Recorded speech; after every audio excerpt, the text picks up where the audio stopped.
इस वीडियो में हम देखेंगे वॉर्शल्स एल्गोरिदम का यूज़ करके हमें शॉर्टेस्ट पाथ फाइंड करना है between each pair of the vertices. Okay, तो अभी तक जो भी हमने देखा था वो वॉर्शल्स एल्गोरिदम का यूज़ करके हमने पहले ट्रांजिटिव क्लोजर फाइंड किया, फिर हमने क्या फाइंड किया, प्रोड्यूस अ पाथ मैट्रिक्स, और अब है shortest path between each pair of the vertices. Okay, ये जो है थोड़ा वो दोनों से डिफरेंट है। तो इसके अंदर हमें पहले क्या करना होगा, वेट मैट्रिक्स बनाना होगा इसमें शॉर्टेस्ट पाथ के लिए।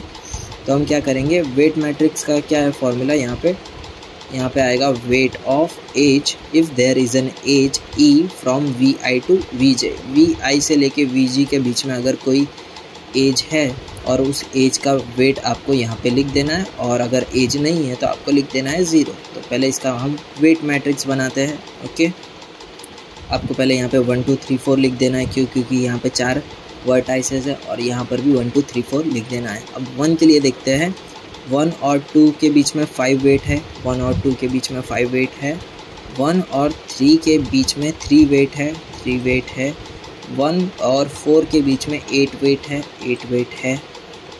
अब 2 के लिए देखते हैं, 2 के लिए एक ये 2 3 का रास्ता है जिसमें 7 वेट है, और 2 और 1 का एक रास्ता है जिसमें 6 वेट है, तो 6 वेट है।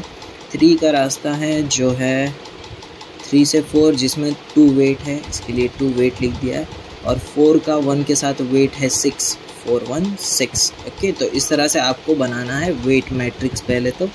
और अब क्या करना है, डिस्टेंस मैट्रिक्स बनाना है। D0 is same as the weight matrix W except that 0 in W which is diagonal, other are replaced by the infinite। तो इसमें आपको क्या करना है, D0 बनाना है तो आपको क्या करना होगा, डायगोनल एलिमेंट्स में 0 को छोड़कर बाकी जितने भी 0 है ना उन्हें आप क्या कर दो, इनफाइनाइट कर दो।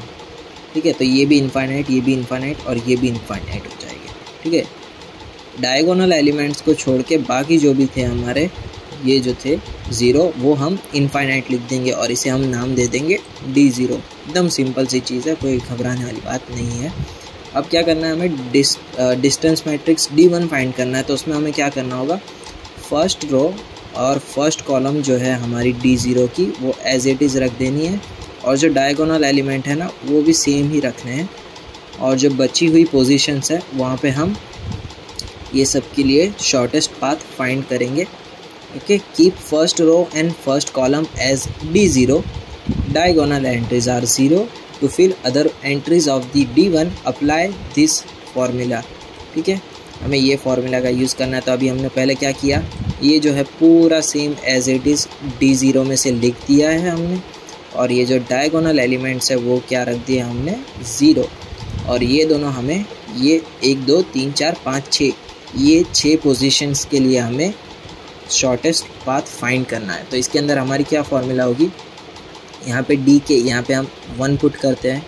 ठीक है, और IJ के लिए मैं मान लेता हूँ कि 2 और 3 होगा।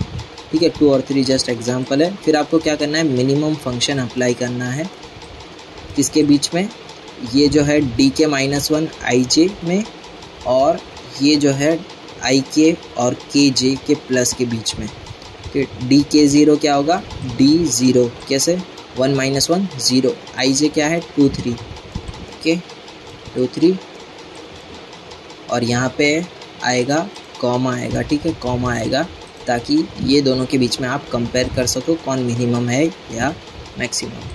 तो ये हो जाएगा D0। I क्या है हमारा 2, K हमने क्या लिया यहाँ पर 1, तो 1 आ जाएगा बीच में, प्लस D0, और K कितना है यहाँ पर हमारा 1, और J क्या है हमारा 3। ओके, अब क्या करो, मान लो कि इसका वेट आता है 7 और इसका वेट आता है, ये दोनों का मिला के आता है 9। तो इसमें क्या है, मिनिमम कौन है, मिनिमम फंक्शन अप्लाई करो तो 7 मिनिमम आएगा। तो ये D1 की पोजीशन पे 2 3 पे आप क्या लिखोगे, 7। ओके, इस तरह से आप फाइंड करोगे डिस्टेंस हर एक का। तो कुछ नहीं किया यहाँ पे हमने, 2 3 जो था उसमें हमें 2 से 3 जाना है, बस हमें बीच में रास्ता ले लेना है 1 का। ओके, यानी 1 के थ्रू हमें 2 और 3 को क्रॉस करना है एक तरह से, ये है ना। जो 2 3 था उसके आगे हमने 1 1 लगा दिया है। ओके, तो ये आ चुका है हमारा D1 2 3 मिनिमम, D0 2 3। ये अभी हमने पिछली जो फॉर्मूला थी वही यहाँ पे रखी है और हमने यहाँ पे कंपेयर किया, तो यहाँ पे जो मिनिमम है वो 7 आया, तो यहाँ पे हमने 7 लिख दिया। ओके, अब 2 4 के लिए चेक करते, तो 2 4 के लिए आपको क्या करना है, 2 से आपको 4 जाना है, तो आप क्या करो 1 के रास्ते से जाओ, 2 1 होकर जाओ। ओके, और फिर 1 से 4 होकर जाओ। तो 2 4 कितना है हमारा पिछले मैट्रिक्स में, 2 4 कितना है, इनफाइनाइट है, इनफाइनाइट लिख दो, इनफाइनाइट लिख दिया। 2 1 और 1 4, 2 1 है 6 और 1 4 था 8, 6 और 8 लिख दो, 6 और 8 कितना आया 14। इसमें से कौन सा मिनिमम है, इनफाइनाइट या 14, 14 आया, तो 14 लिख दो, यहाँ पे लिख दिया हमने 14। ओके, अब 3 2 के लिए चेक करना है, 3 2 क्यों, यहाँ पे अब 3 2 है, इसके लिए 3 2 यहाँ से हम लेंगे। फिर 3 4 के लिए चेक करेंगे, फिर 4 2 और 4 3 के लिए, 3 2 के लिए भी क्या होगा, 3 से हम जाएंगे 1 और फिर 1 से जाएंगे हम 2। ओके, तो अब ये सिंपल सी चीज़ है, आपको समझ में आ गई होगी जहाँ तक कि मुझे लग रहा है कि, तो ये हमने इनफाइनाइट रख दिया, 3 2 था ना, 3 1 और 1 से 2, 3 1 कितना है, इनफाइनाइट ही है, और जो 1 2 है तो फिर ये देखने की बात ही नहीं है। ठीक है, क्योंकि जब इनफाइनाइट आ गया तो आपका मिनिमम भी क्या रहेगा, इनफाइनाइट ही रहेगा। ओके, 3 4 के लिए चेक करते हैं, 3 4 3 1 एंड 1 4। ओके, तो मुझे क्या करना होगा, यहाँ पर 3 1 4 कर देना है। 3 4 पे कौन है, 2 है, तो मैं 2 लिख देता हूँ, 2 लिख दिया यहाँ पर। और 3 1 पे अभी हमने चेक किया था कि इनफाइनाइट है, तो सीधी सी बात है 2 और इनफाइनाइट में मिनिमम कौन होगा, 2 होगा, इसके लिए आप लिख दो 2। इसी तरह से आप 4 2 के लिए और 4 3 के लिए फाइंड करोगे। अब D2 पे आते हैं। सिमिलरली टू फाइंड D2 फ्रॉम D1 keep second row and second column as D1 and the diagonal as 0। तो अब D2 के लिए हम क्या करेंगे, और जो भी आप ये आंसर फाइंड करोगे ना वो यहाँ पे फिलअप कर देना। जो भी हमारा अभी 7 और 14 आया वो फिल किया, फिर यहाँ पे इनफाइनाइट आया और 2 आया वो फिल किया, और इसका आंसर आएगा 11 और 9, तो ये पुट कर देना। और अब D2 के लिए आप क्या करोगे, ये वाली कॉलम और ये वाली रो को एज इट इज़ रखोगे और डायगोनल्स एलिमेंट को रख दोगे आप एज अ 0। ओके, तो 0 रख दोगे। ये हमारा पार्ट तैयार हो चुका है। के बाजू में भी लिखा है हमने D1, आप वो भी एक तरह से चेक कर सकते हो। और ये जो बाकी की पोजीशन है 3 8 इनफाइनाइट 2 और 6 9, ये आप अब इस तरह से फाइंड करोगे। तो इसमें हम क्या करेंगे, 2 का यूज़ किया है ना हमने, हमें 1 3 चेक करना है, तो अब हम 1 से 3 2 के ज़रिए जाएंगे। ठीक है, 1 2 और 2 3। ठीक है, सिंपल सी चीज़ है, कुछ हार्ड नहीं है। तो इस तरह से आप 1 3 की वैल्यू रख दो। 1 3 कितना है, 1 3 3 है, 3 रख दिया हमने। और D1 2 1 2 कितना है, एक मिनट, D1 1 2 5 है, 5 रख दिया हमने। और 2 3 कितना है, 2 3 है 7, ये तो 12 हो जाएगा, और 3 ही मिनिमम है, इसके लिए 3 हम यहाँ पे लिख देंगे। इसी तरह आप हर एक के लिए फाइंड कर लेना D2 के लिए।